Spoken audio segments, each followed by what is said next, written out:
அழகே அழகில் டாக்டர் தங்கராஜோட ரிப்போர்ட்டை பார்த்துட்டு உங்களுக்கு மட்டும்தான் பிரச்சனை இருக்குது, உங்கள் ஒய்ஃபுக்கோ உங்கள் அம்மாக்கோ எந்த பிரச்சனையுமே இல்லை அப்படின்னு சொல்லிடுறாரு.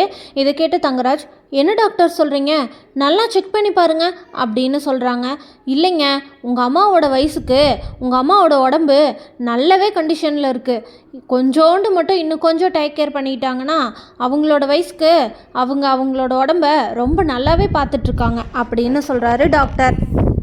உங்களுக்கு தான் பிபி, ப்ரெஷர், கொழுப்பு இது எல்லாமே கொஞ்சம் அதிகமாக இருக்குது, டெய்லியும் குடிப்பீங்களோ அப்படின்னு கேட்குறாரு டாக்டர். உடனே தங்கராஜோட அம்மா, ஆமாம் டாக்டர், டெய்லி குடிதான், அவங்க அப்பனாட்ட 24 மணி நேரம் குடிச்சுக்கிட்டே தான் இருக்கான் இவன் அப்படின்னு சொல்கிறாங்க தங்கராஜோட அம்மா. எப்போ தான் இவன் திருந்த போகிறானோ தெரியல அப்படின்னு சொல்கிறாங்க தங்கராஜோட அம்மா. அதை கேட்ட டாக்டர், ஒன்றும் பிரச்சனை இல்லை, இந்த குடிக்கிறது நீங்கள் நாளையிலேருந்து கண்டிப்பாக நிறுத்தி ஆகணும், அப்புறம் இந்த ஆயில் யூஸ் பண்ணுற ஐட்டம்ஸ் எல்லாம் நீங்கள் எதுவுமே சாப்பிடக்கூடாது, குறிப்பாக இந்த ஃப்ரைட் பண்ணுறது அப்புறம் வறுக்கிறது இதெல்லாம் நீங்கள் சாப்பிடக்கூடாது அப்படின்னு சொல்கிறாங்க. உடனே ரேவதி, சரிங்க டாக்டர், அதை நான் பார்த்துக்கிறேன் அப்படின்னு சொல்கிறாங்க. தங்கராஜுக்கு ரொம்பவே ஷாக் ஆயிடுது. உடனே தங்கராஜ் வெளியே போயிட்டு எக்ஸசைஸ் பண்ணுறக்கு, வாக்கிங் போகிறக்கு, ட்ராக்கு, ஷூட்டு அது இதுன்னு தேவையில்லாமல் நிறைய திங்ஸ் வாங்கிட்டு வராரு. இதை பார்த்த ரேவதி, எதுக்குங்க இதெல்லாம் தேவையில்லாமல் செலவு பண்ணிகிட்ருக்கீங்க, சாப்பாட்டை நான் பார்த்துக்கிறேன், வாக்கிங் வெளியே நடந்து போகிறது இதையெல்லாம் நீங்கள் பார்த்துக்கோங்க அப்படின்னு சொல்கிறாங்க. அதுக்கு உடனே ரேவதி, எதா இருந்தாலும் நல்லபடியாக பார்த்து பண்ணணும், ஏனோ தானோன்னு பண்ணோம்னா இப்போ பார்த்தியா அந்த மாதிரி தான் இருக்கும் அப்படின்னு சொல்கிறாரு தங்கராஜ். ரேவதியை பார்க்குறக்கு சுரேஷ் வீட்டுக்கு வராரு.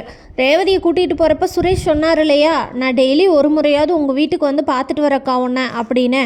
அதனால சுரேஷ் அக்கா எப்படி இருக்கான்னு பார்க்குறக்காக தங்கராஜ் அண்ணன் வீட்டுக்கு வராரு.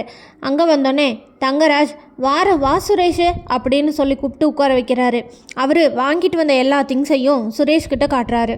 சுரேஷ் உடனே, பரவாயில்ல மாமா, ஹெல்த்தில் இவ்வளோ கான்ஷியஸாக இருக்கீங்களே அப்படின்னு பேசிட்டு அவங்க அக்கா கிட்ட பேசுறதுக்கு போகிறாரு. அக்கா, நீ எப்படி இருக்க அப்படின்னு கேட்குறாரு.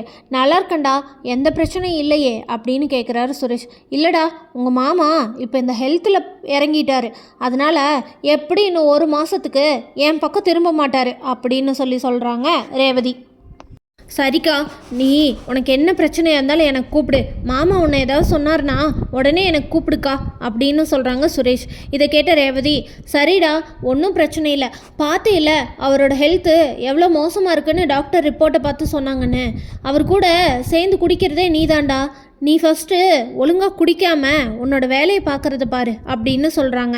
அதுக்கு உடனே சுரேஷ், அக்கா, நான் என்ன தான் மாமா கூட குடித்தாலும் நான் லிமிட்டாக தாக்கா குடிப்பேன், இனிமேல் நான் மாமா கூட குடிக்கவே மாட்டேன், சரியா அப்படின்னு சொல்கிறாங்க சுரேஷ்.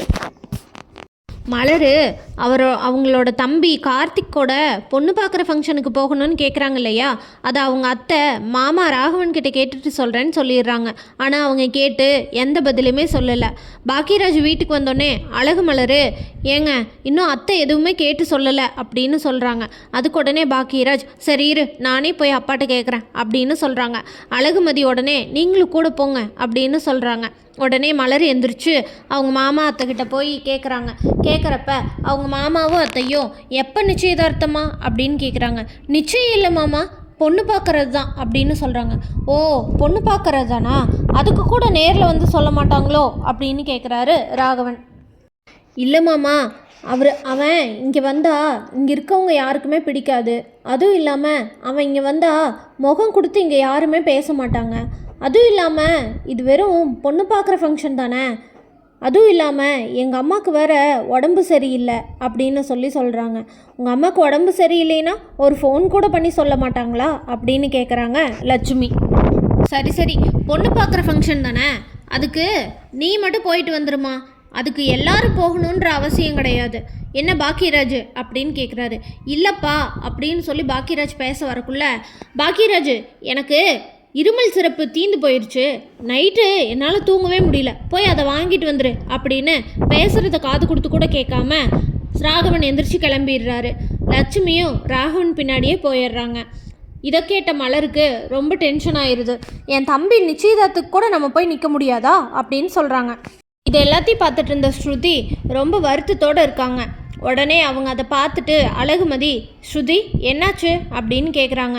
ஒன்றும் இல்லை அண்ணி அப்படின்னு சொல்லிட்டு அழுதுடுறாங்க. ஸ்ருதி எதாக இருந்தாலும் என்கிட்ட சொல்லு அப்படின்னு கேட்குறாங்க அழகுமதி.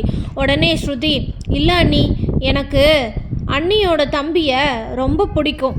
அவர் ரொம்ப நல்ல பையன். ஆனால் இங்கே இருக்கவங்க யாருக்கும் தான் அவரை பிடிக்காது. எனக்கு இவரை ரொம்ப பிடிக்கும். ஆனால் எனக்கு மட்டும் பிடிச்சி என்னாக போகுது சொல்லுங்கள்? அவர் இங்கே வந்து அவர்கிட்ட நான் சொன்னாலும் நான் நினைக்கிற எதுவும் நடக்க போகிறது கிடையாது.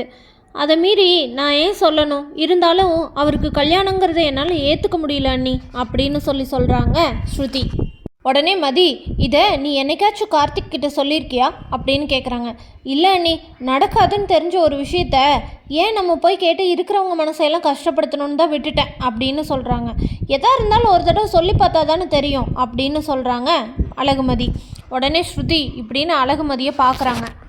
எனக்கு ஒன்றுன்னா இருக்கிறது என் தம்பி ஒரே ஒருத்தன், அவன் மட்டும்தான்.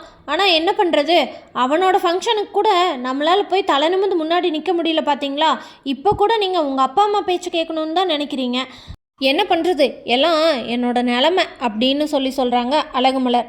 உடனே ராகவி, ஐயோ அப்பா அம்மா இப்போ சண்டை கட்ட போகிறாங்கன்னு நினைக்கிறேன், நான் தப்பிச்சிட்றேன்ப்பா அப்படின்னு சொல்லிட்டு நான் அத்தை ரூமுக்கு போகிறேன் அப்படின்னு சொல்லிட்டு ஸ்ருதி ரூம் ஓடிடுறாங்க ராகவி. ராகவி போனதோ பாக்கியராஜ் அழகுமலர்கிட்ட, இங்கே பாரு மலரே, அப்பா தானே போக வேண்டான்னு சொன்னாங்க, நான் வரமாட்டேன்னு சொல்லலையே அப்படின்னு சொல்கிறாங்க. என்ன பாக்கியராஜ் சொல்கிற அப்படின்னு கேட்குறாங்க அழகுமலர். நாளைக்கு ஈவினிங் நீ எப்பயும் போல் கிளம்பிப்போ, நான் ஆஃபீஸில் வேலை இருக்குது, எனக்கு கொஞ்சம் எக்ஸ்ட்ரா டைம் பார்க்க சொல்லியிருக்காங்கன்னு சொல்லிவிட்டு நான் அப்படியே அங்கே வந்துடுறேன்.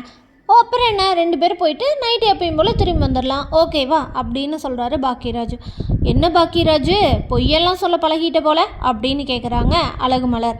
அதுக்கு உடனே பாக்கியராஜ், அதனால என்ன, அப்பா சொன்னால் என்ன, நம்ம தானே அவனுக்கு இருக்கோம், நம்ம தானே போகணும் அப்படின்னு சொல்கிறாரு பாக்கியராஜ். பாக்கியராஜ், அன்னைக்கு எங்கள் அம்மாவுக்கு உடம்பு சரியில்லாதப்ப நீ என் கூட வரேன்னு சொல்லிட்டு சாயங்காலம் அப்படி இப்படின்னு கடைசியில் வர முடியலைங்கிற மாதிரி இந்த முறை எதுவும் காரணமெல்லாம் சொல்ல மாட்டியே. கடைசியில் எப்பயும் போல் எங்கள் அம்மாவும் என் தம்பியும் வருத்தப்படுற மாதிரி ஏதாச்சும் நடந்துச்சு அப்படின்னு சொல்கிறாங்க அழகுமலர். இல்லை மலரு, என்னை நம்பு, நம்ம 2 பேரும் சேர்ந்து போகலாம், புரியுதா அப்படின்னு சொல்கிறாரு பாக்கியராஜ்.